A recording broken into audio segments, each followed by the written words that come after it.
listening to Not So Live from Asteroid G, getting in the arena and putting on the club mix. I'm your host, Mike Finkelstein. Your buddy Mike the Ghoul saying, finish him, because it's time to talk about some Mortal Kombat 2, everybody. Yeah, the new movie just came out, Mortal Kombat 2 2026, because we have to clarify, because there have been 2 or 3 other Mortal Kombat 2s over the years. Just keep revisiting that one. Right. So it's the sequel to the 2021 Mortal Kombat that Warner Brothers produced with New Line Cinema, and that one came out during COVID times and wasn't exactly super successful, but it was at least well received by the fans, even if it did have some weird plot points to it. It introduced a new character, Cole, that was a descendant of Scorpion that no one seemed to give a shit about, and it focused on a prelude to the Mortal Kombat tourney without actually doing the tourney, so it felt like it sat in this really weird place. But what it was supposed to do was provide action and violence and gore, and the first movie absolutely did that. So most Mortal Kombat fans were okay. It's a more mature take on it, just like the video games. Now we have Mortal Kombat 2 with Carl Urban stepping in for Johnny Cage and a bunch of our characters coming back, and I mean, I'll just spoiler it right now. It was pretty decent. I agree. If you went into this movie, and we were talking about this, like expecting anything but a Mortal Kombat movie, like you're going to be disappointed. Yeah. You just are.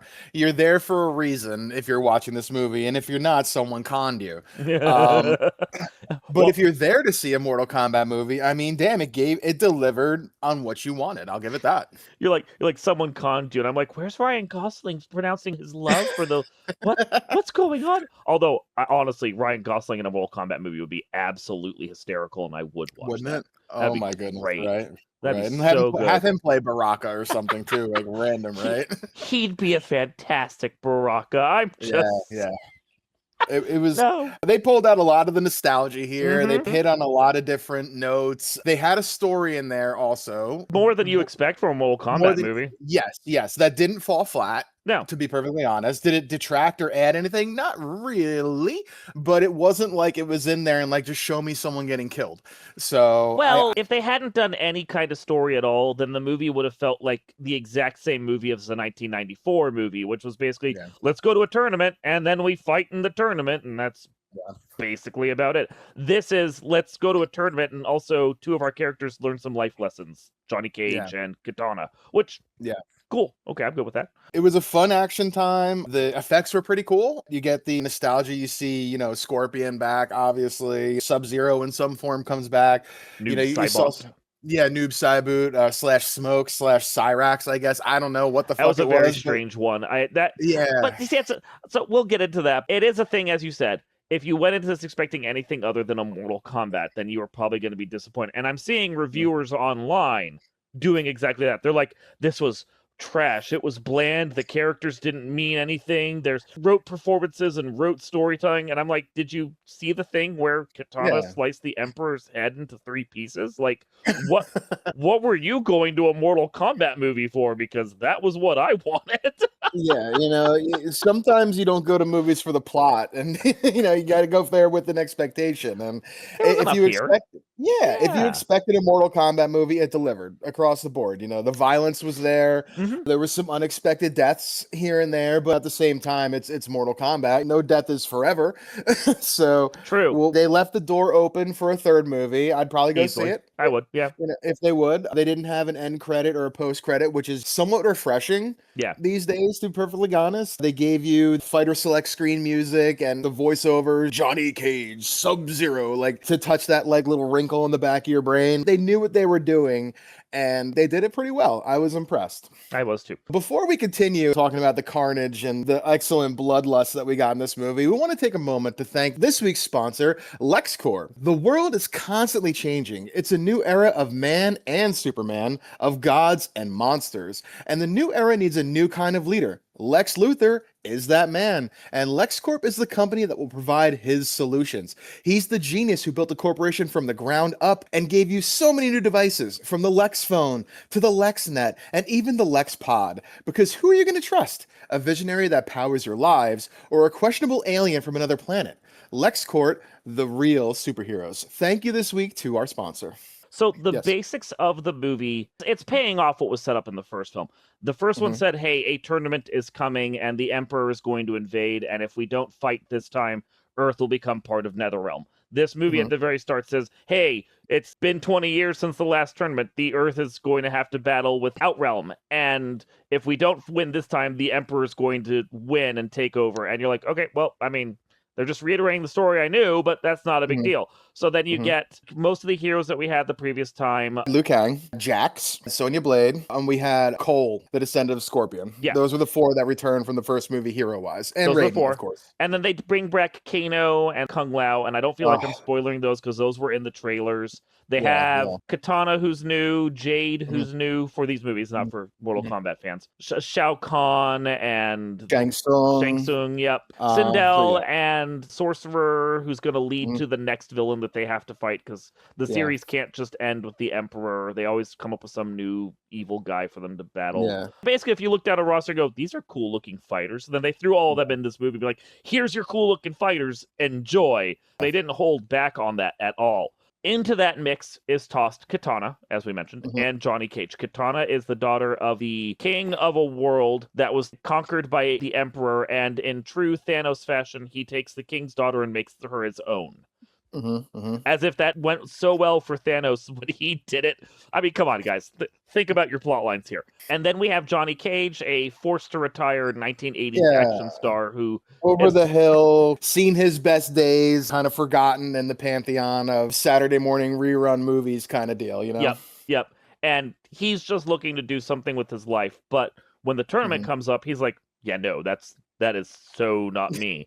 Except then they force him into it anyway, and he has to learn to fight. And even though he loses his first match, he Mhm. gets to survive and continue. And he has a side mission that is key to the plot line. While Yeah. functionally, Katana becomes most of our hero storyline for the main arc. She gets the big arc, he gets the B plot, and the two of them Mhm. kind of power the movie. And as for Cole, spoilers, if any person was disposable, it was Cole. He dies. Yeah. Pretty anticlimactic there. You had to know something was up when he pulled Shao Kahn Yeah. in the draw there. He was dead. We all knew he was dead. Like the second he Yeah. showed up in the movie, I'm like, oh yeah, that guy exists. I'm sure he'll Yeah. die this movie. And then 30 minutes in, spoiler, he dies. It wasn't even a shock when it happened. Like, it was gory and grisly and cool, but I'm Yes. sitting there Yeah. going, if anyone here's disposable, it's that fucking guy they made for the first movie. It was something that you kind of like almost saw coming. It felt like almost a touch of, okay, fans, we heard you. You didn't like him too much as the first movie, some random hero you never heard of. So he got his time. Now let's move along and give Mortal Kombat fans what they want to see. And Hero going down was one of those moments I think we kind of all saw coming. Like in the Hellboy movies, the first two Mhm. with Ron Perlman,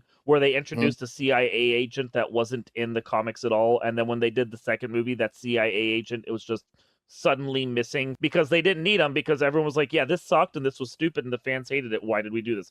Cole is that Mhm. guy. He's the CIA agent we don't need. He's Yeah. the Tom Sawyer inserted into the League of Extraordinary Gentlemen movie that if that movie hadn't sucked and gotten a sequel, clearly would Mhm. have been removed from the movie because no one Yeah. liked him. Cole was fine. I didn't hate his arc in the first movie, Yeah. but when he died, I was sitting there going, wow, no one's going to make any mention of this dude at all. And after they were like, what happened to Cole? Everyone just kind of shrugs and moves on. And even his ancestor Scorpion makes no mention of him Yeah, again. yeah.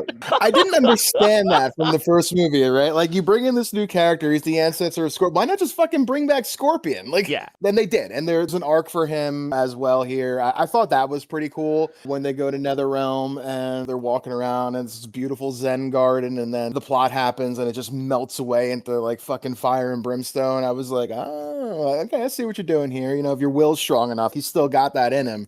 You know, he's still got that dog in him too. So it was pretty cool to see that. The effects were good. I liked what they did throughout the movie.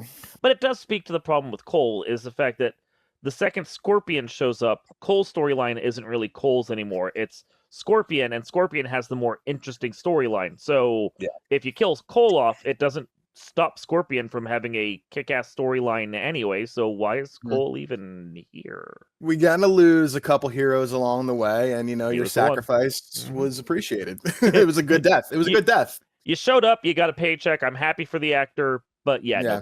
Bye, Cole. Yeah. Goodbye. No one cares. You weren't even thrown into a video game, so no one gives a shit.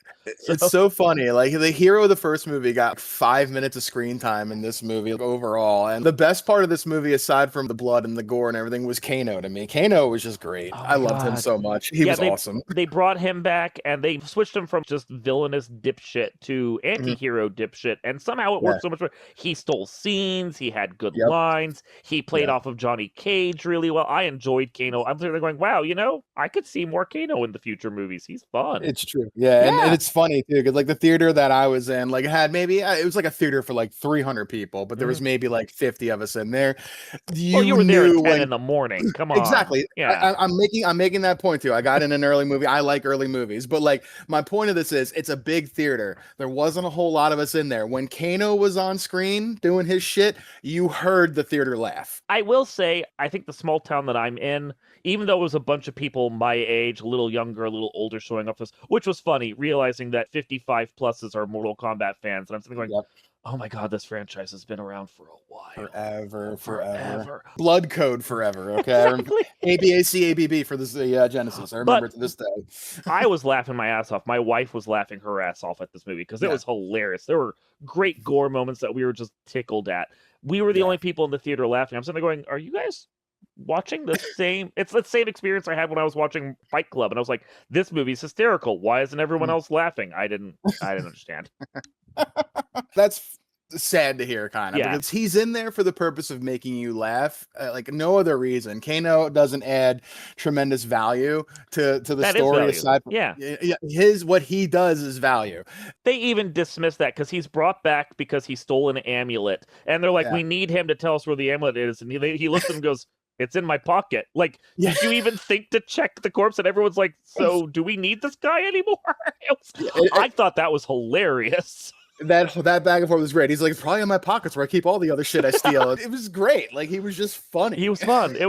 And I love the fact that the villains were so inept they didn't think to just loot the corpse first, because they're like, now we don't need you, and they didn't give him anything to do, so he just went off and found his own thing to do, and it was keep an eye on Kano because he's a dipshit to everyone.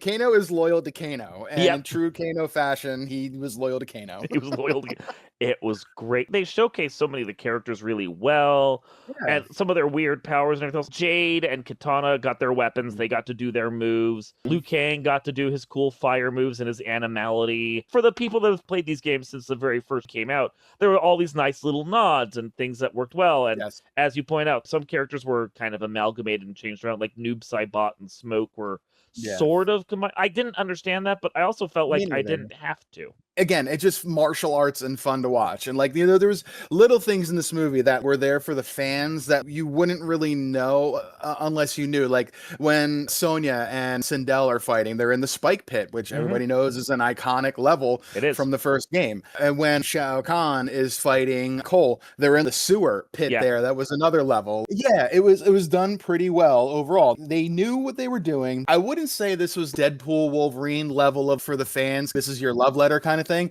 but it's in that vein and it had that spirit. And the other thing that I really liked about the movie is, with all those references and everything, is that it didn't take the time to point them out. Yes. It wasn't a smart movie, but it was smartly constructed in the way that it said, if you aren't a fan, you're just going to think this looks cool and we don't need to explain it. And if you are a fan, you understand what we're doing and we don't need to explain it. But like the Smoke and the Noob Saibot fight, they never actually named either of those characters. It was just this weird shadow clone that came out of the weird shadowy version of the character that used to be known as Sub-Zero.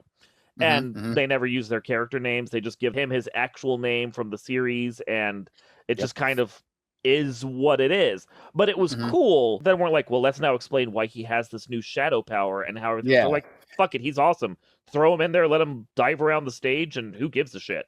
Exactly. Like, movies sometimes fall in the trap of, this was Sub-Zero, and now we got to say, like, well, he got the power of this, and we got to explain that for a few minutes while we detract away from the action. Like, they didn't need to do that, and they didn't.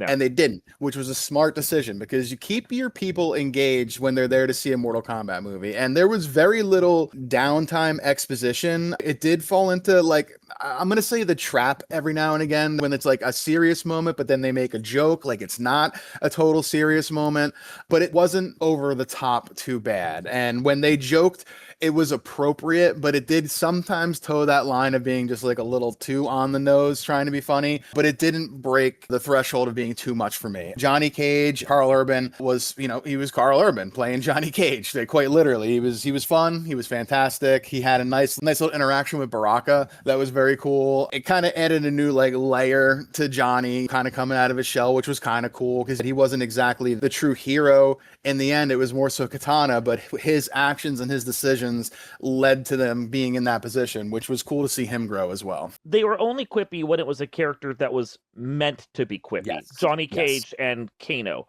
Because there were serious moments, Katana getting betrayed by Jade, or everyone discovering that Cole was dead. No one breaks out a joke. The worst I could say is that Jax made a couple of very, very mild one-liners in his fight with Jade, but it suited the character because he treads somewhere between Johnny Cage unserious and Sonya Blade serious. That's the way his character was written in the first movie. They carried it over here. And even then, his quips weren't that quippy. It wasn't like the MCU syndrome where every character has to make a joke, whether it suits their character to do so or not. Black Widow's a very serious character until the writer's like, but we need someone to break the ice. Let's have her make a bon mot. She doesn't need to do that most of the time, but they have her do it. No one here broke character to do it. You didn't have Raiden going, that was shocking. Like, that, it wasn't...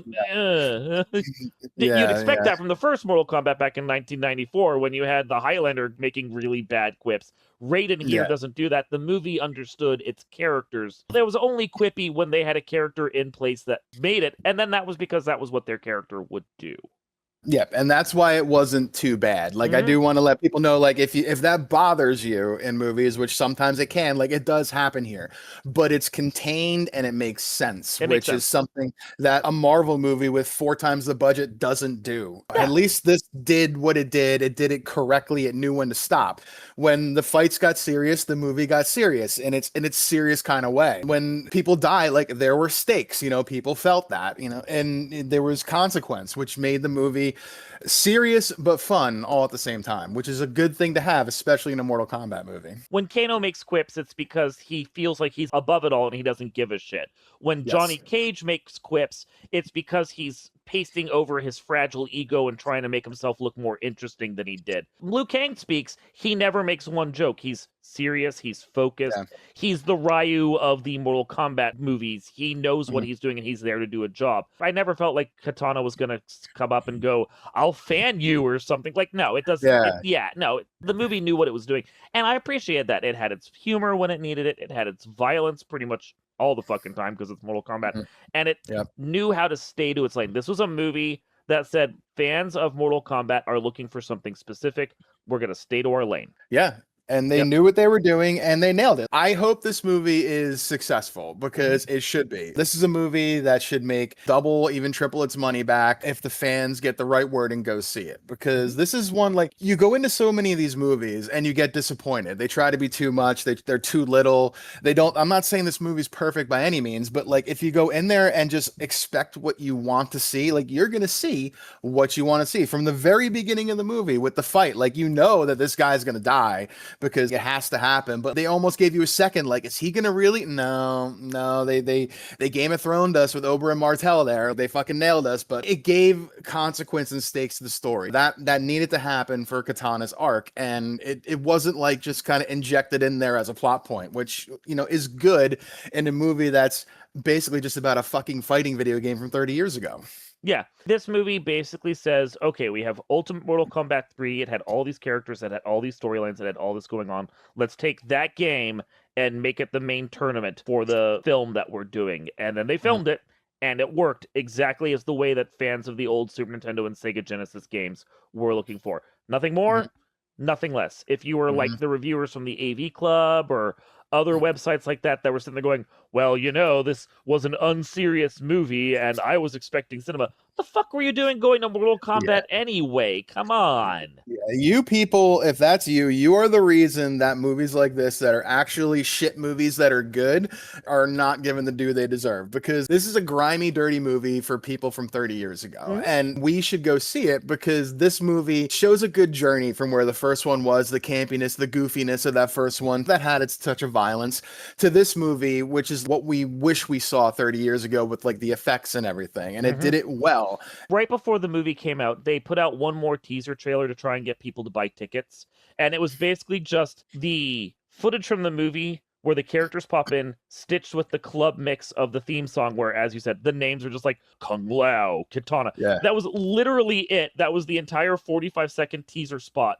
And it sold the movie better than anything else I saw. I liked the trailers before. It sold it better because I'm like, well, these people know exactly what we're looking for. We're just wanting to see the video game in movie form. This isn't deep, guys. It's not. Well, when I was there, I saw the previews for Street Fighter again, which, I mean, you look at that, and that looks like what Mortal Kombat is, but I mean, take it up another goofy level. I think is what we're going to get. Yeah. With Street Fighter. But again, like, that feels like it's going to take the world of Street Fighter and give some of the fans a movie they wish they had seen before that never really got a chance to. They got star power in there and everything. This movie did the same thing, right? We had Carl Urban, Hiroyuki Sanada, the actor who played Scorpion, like a fantastic actor in his own right. Like, you know that face. So like, they have star power in this movie. And it was, you know, not that mega love letter to the fans, but this is definitely a wink and nod and a shove that, like, hey, we get you. Go see this because you are going to be happy with the product we're putting forward. And I think if you go see it as a fan, you will feel that. Yeah, I agree with all of that. This was exactly the movie that fans wanted. It's the one that we either wanted for the 1994 one or the sequel for the 1994 one that we deserved to get. It provides all the characters, all the fights, all the violence, just enough silliness and fun, doesn't take itself too seriously, doesn't verge towards self-parody, which I'm worried the Street Fighter movie is going to do. It hit that sweet spot fans were looking for, and then it decided to go home. It was like, I did it, I did my job, let's wander off. And it was perfect for what it wanted. It's not a perfect movie because it's still a silly Mortal Kombat movie. For that Mortal Kombat movie you're looking for, it was perfection for its specific genre. Completely 100% agree. When I saw the movie, I texted you the gif of Michael Fassbender and perfection. Like, that's what this was. Like, is it a perfect movie? No. Is this a perfect Mortal Kombat movie? In my opinion, if it's not, it's pretty damn close. Chef kiss for Mortal Kombat. You know what you want from the title. If you expect anything less or anything more, you're not going to get that. It is Mortal Kombat to a T, and that's it. Yep, and it's exactly what you want, and it's exactly what you get. And if you go into it with that expectation, you're going to come out happy and pleased. You're going to be very happy. This has been Not So Live from Asteroid G, taking dudes and punching them right off into the spike pit. I'm your host, Mike Finkelstein. Your buddy Mike the Ghoul here, gonna say fatality, toasty!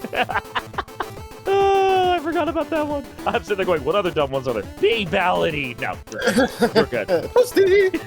We will see you all next time.